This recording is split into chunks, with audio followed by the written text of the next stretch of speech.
Crouse. I think the Toxic Avenger musical may be the first mainstream musical that has been totally broadcast through the internet, that without any traditional media.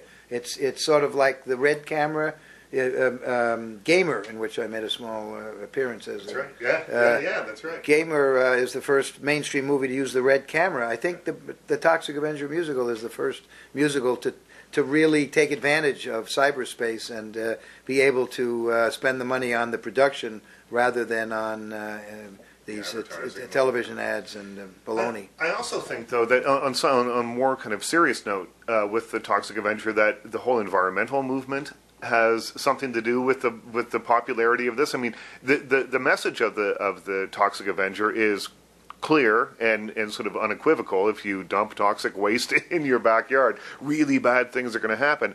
You were saying this 25 years ago, and now we hear it everywhere. And I think that it's kind of interesting that, the musical seems kind of lighthearted on that, but there is a message to it.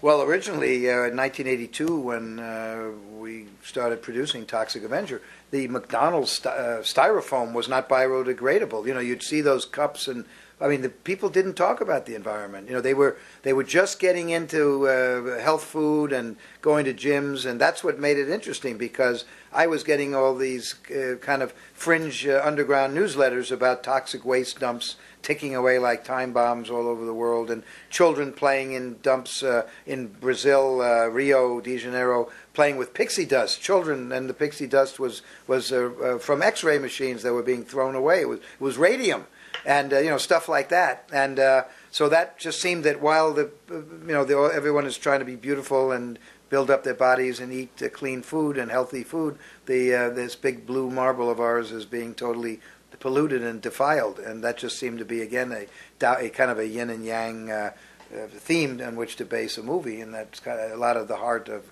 the original Toxic Avenger is indeed. His weapon in the movie is a mop. Yeah. Well, and that mop has become kind of iconic as well. Oh well, the Toxic Avenger is. The New York Times uses him and uses the Toxic Avenger in editorials about the environment. There's all sorts of. The Toxic Avenger is definitely a big star worldwide, and it's interesting if someone could do an interesting paper sort of on tracking the heavily promoted mainstream ingenues and actors that began in 1983 with the Toxic Avenger, which had no advertising in 1983, and how many of them are still around, and how many, and Toxies is if nothing else bigger than ever. It keeps growing. Yeah. Crouse.